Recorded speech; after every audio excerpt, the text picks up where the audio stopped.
This is the Speaking of Writers podcast. I'm Steve Richards. The book is A Hunger to Kill, a serial killer, a determined detective, and the quest for a confession that changed a small town forever. The author is Kim Major with Lisa Pulitzer. On procedurals like Law and Order SVU, viewers often note that the plots are ripped from the headlines. It's tempting to think that news and TV dramas give us an understanding of the reality of investigating serious crimes. In fact, few know what it's like to investigate these harrowing cases. Detective Kim Major, a 30-year veteran of the Ashland City Police in Ohio, knows firsthand what it's like to take down some of the worst criminals imaginable. In this book, A Hunger to Kill, she reveals how she closed in on and broke one of Ohio's most famous serial killers. On September 13th, 2016, in that small town of Ashland, Ohio, emergency dispatchers received a 911 call from a terrified woman who claimed to be kidnapped. The man holding her hostage was Sean Great, a serial killer whom the press later dubbed the Lady Killer. A key to his conviction and death sentence were Great's extensive recorded confessions, all extracted by one woman, Detective Kim Major. As an experienced specialist in sex offenses, Detective Major was one of the officers assigned to Great's case upon his arrest. Great immediately latched onto her, repeatedly demanding to speak to her, and presumably convinced that he could somehow exercise his power over her in much the same way that he'd overpowered and controlled his female victims. He was wrong. Over a period of 8 days, Major conducted one interview after another, risking her life by sitting alone in the interview room with this predator. Using brilliant psychological strategy and a lethal game of wits, Major successfully elicited his damning confessions to 5 murders, kidnapping, and multiple sexual assaults of women across Ohio. Deeply personal and shocking, A Hunger to Kill takes readers behind the scenes of one of the most appalling criminal cases in American history, from the woman who stopped his murderous rampage. Detective Kim Major, a 30-year law enforcement officer who retired from the Ashland City Police in 2022. Major works for a prosecutor's office and still holds a law enforcement commission. Major specializes in sex offenses, violent crime, and child abuse, and has investigated over 2,000 cases. She has a BA from Ashland University and graduated top gun of her police academy, too. Happy to have Kim Major join me on Speaking of Writers. Welcome to this program. Thank you so much for having me. So, Kim, this is the first time you've told your part of the story of breaking the case of this serial killer, Sean Great. Why are you telling it now, and how does it feel to revisit that time of your life? I spent a long time turning down projects and focusing really on the case itself and as it worked its way through the system. I had not intended to write a book initially until a family member of one of the victims approached me in tears, really upset about how their loved one was being marginalized by the press. And she was so upset. Just she hugged me and begged me to do something. And I remember thinking, what can I do? And I went home that night just feeling convicted, feeling like I maybe I had let people down by not doing something to that point. Like, how can that happen? How can anyone feel that?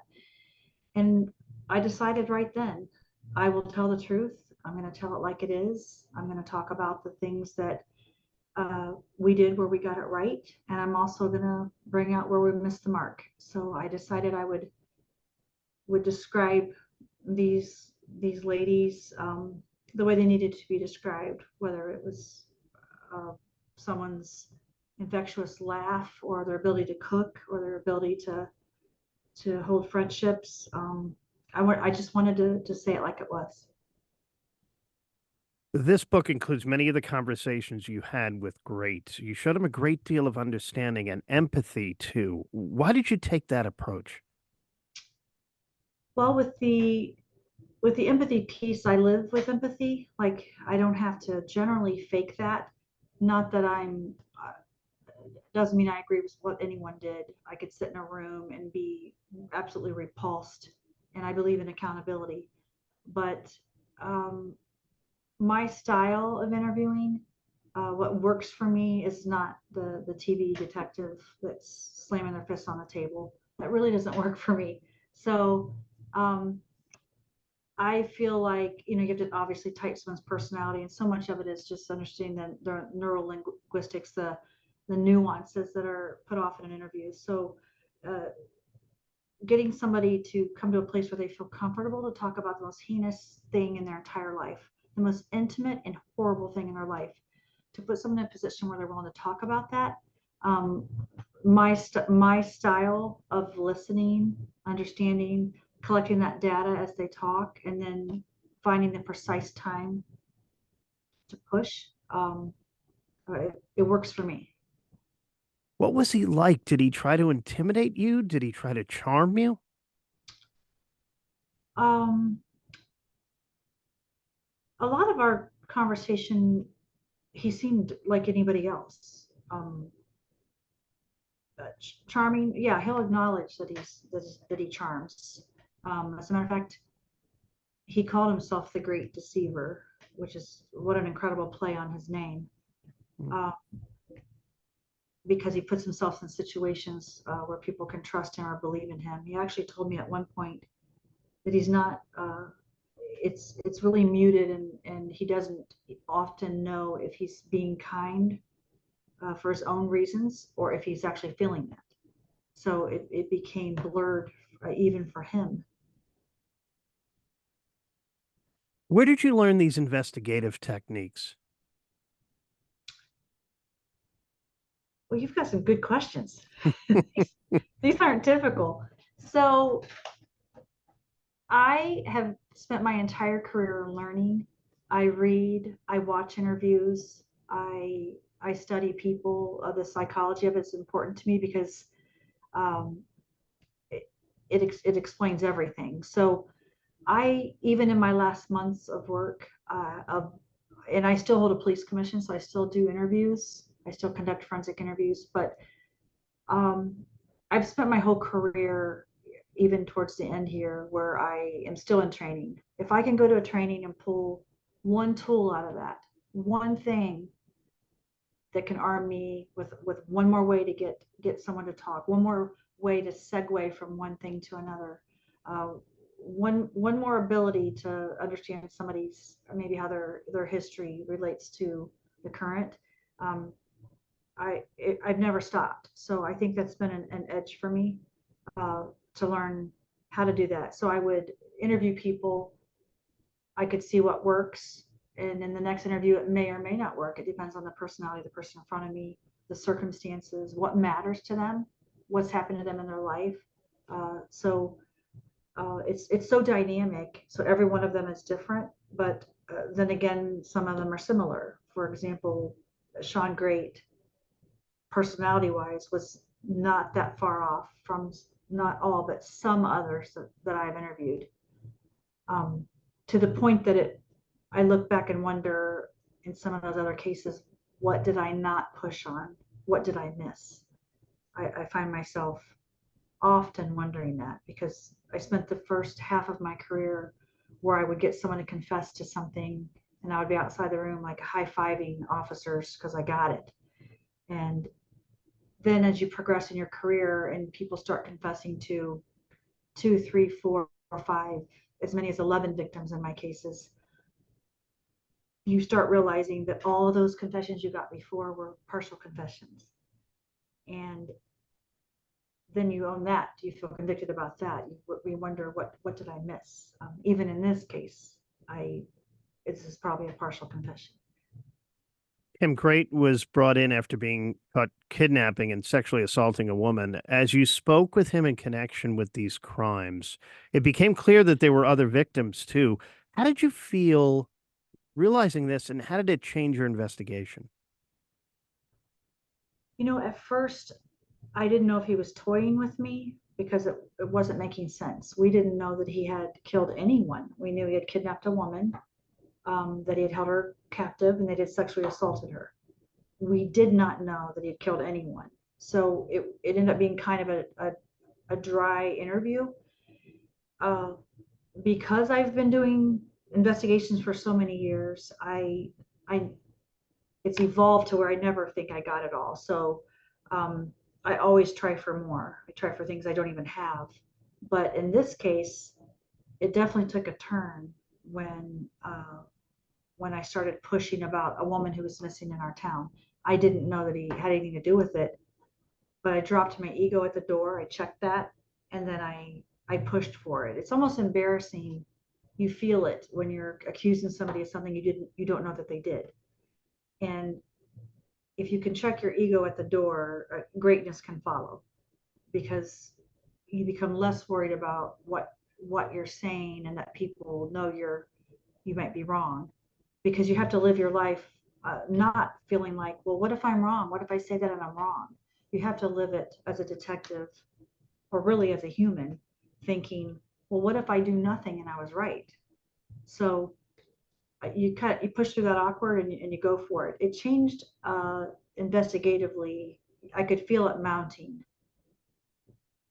After he confessed to the woman who survived, after he confessed what he did to her, um, you feel like, okay, I have that. It's pretty solid. I didn't want to push him too far because I don't want him to shut down. So I stored the questionable things in my mind, and then I pushed forward with, new topics. But as the first one unfolded, that there was a homicide, um, you become hyper aware almost of everything you're saying. You feel like you're on the outside looking in as you're talking. You can hear yourself, and it's really profound. But it changed it in the sense of I could feel the weight. I could feel the weight of it. My worst fear was him shutting down on me, and he was really opposed to anyone accusing him of lying, or um, if you lied to him or accused him of lying, he will shut down. So that's difficult in an interrogation, because you have to be able to confront inconsistencies. And then you have people who only want to tell you what you already know. But if you don't know anything, it's dry.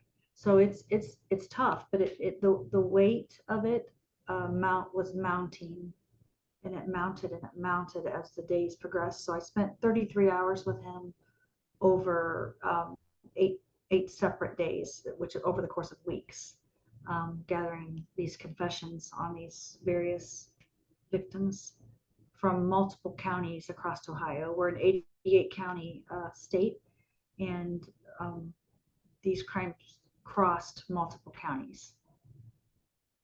And that was the last time you spent with him during those interviews. He hasn't asked to see you, to talk to you since then? He had for a while, but I was not permitted to talk to him anymore. Mhm. Um, so after that, time just goes by, and no, I haven't heard from him for a while. Kim, I want to talk about your upbringing and faith. It factors into and how it factors into your work as a detective. Okay. Uh, I was raised in a two-parent home, a period of time where my parents split up, probably an incredibly critical time in my development. Um, did not go well for me over the course of just those months. It was not good. Um, a lot went wrong. But I had a hardworking father I had two daughters, my sister Tamara and I. And my dad would always tell us, don't complain about being a girl. You go out there and do what you need to do to get it done. Work as hard as you need to do. Just move forward. Would always tell us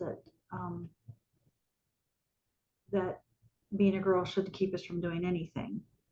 And it was never that we would be treated poorly. It was always, you work as hard as you need to work.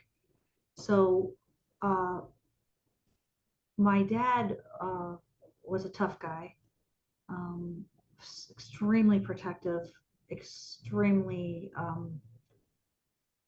if you messed with him or his family, like volatile. Um, but we were girls, so we would hunt with our dad. We would um, we were pretty darn close to him. We had a mom who's from the South. My mom absolutely doesn't value anything that's material. She, we worked a garden, we had animals, farm animals, lived out in the country. My mom my mom is still alive, just an incredible woman, would rather, sacrifices she's made for us girls, but um, she was ladylike, or is ladylike, just a precious soul. So we had good parents, good supportive parents. I think that's critical to my sister and I's ability to just to move forward in life. Uh, we have been hit with some things in our life that were difficult. At the time, you don't have any clue that it's really why you become what you become and why you do what you do. But I probably gave a little more of myself in the book than I wanted, Mm-hmm. but I was attempting to be authentic. I mean, I was a girl in seventh grade who didn't raise her head. I had been through enough. I just, I didn't raise my head up. If there was a poster on the wall of encouragement in my hallways at school, I certainly didn't see it. So to think that I would even write a book, or that I would be presenting to large groups of people, or that I would be sitting in front of a rapist, or someone who's a homicide suspect, or a serial killer, is almost a shock. It's almost a shock. So yeah, looking back, I think a lot about my childhood placed me where I am. My faith, I had an aunt, Joni, who was just incredibly impactful regarding faith. Uh, she's she's probably the reason that I'm a Christian. So um, for me, my faith plays a part in everything, because it's my core. So if I'm in an interview, I think people can see that, even if someone it doesn't align with me, with their faith and my faith, um, they can see where I'm grounded. They can see where I'm coming from, and I think it's profoundly apparent to someone when you sit in front of someone. Um, it's it's odd, because I'm sitting in horrible situations and you're discussing faith, and it happens often, where even in this case, where um, Sean Great brought up his faith as a child, and growing up having a pastor's wife uh, cross a boundary with him, having just contradictive values pushed on him. It's a lot. There were a lot of things that aligned there. But he schooled me. He questioned me, even in the hallway one day when I was taking him to have a cigarette, and I said something like, "Oh my," and he said, "What are you trying not to say, my God?" And I said, "Oh my word." Yeah, he says, "Are you trying to say you're trying not to say, oh my God?" I said, "Yeah." And he's like, "Is it really any different?" And I'm thinking, you're excoriating me for saying, oh my word, but you're killing people. Like, what are you talking about? It's kind of, but it's so recurrent that it's so recurrent, this entire process, this entire case. It's there, and it's really upfront. In our remaining moments with Kim Major, her book is A Hunger to Kill. Let's talk about Ashland, Ohio. You provide a lot of insight into your community, where Great was caught. Great put Ashland on the map in a way most communities would not want to be known.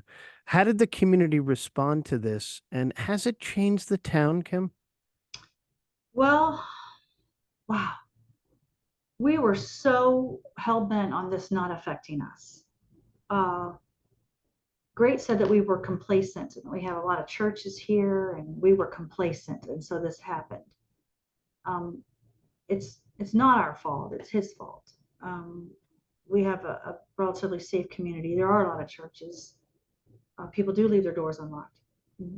We've been a safe community, but um, we tore that house down where this happened, and I think a lot of people thought that this house is this tangible object, that we're going to take it down and it's just going to go away. And I remember standing there. Um, I could watch the house being ripped apart, and it was loud, and I was so fearful that the odor would come out of the house. I was so fearful about the people standing there looking for closure. But I was so aware that this doesn't remove it. And in actuality, we can't forget this, because if we do forget it, if we don't learn from it, which is part of my motivation, I opened a fund at our community foundation to put proceeds in. If we can't learn from this, if we can't do better, if we can't tell people how we got it right so they can do the same thing, and tell them where we missed the mark so they can do it better, then what is our purpose? And I truly believe that. My town is moving forward, but it's here. It's always here. Our positives, our Balloon Fest is here, our beautiful downtown, our community functions, our county fair, which is going on right now. All of that is here, but so is this. So is this. The book is A Hunger to Kill, a serial killer, determined detective, and the quest for a confession that changed a small town forever. The author's Kim Major with Lisa Pulitzer. Kim, thank you so much for joining me. Thank you. I appreciate this. And this is the Speaking of Writers podcast.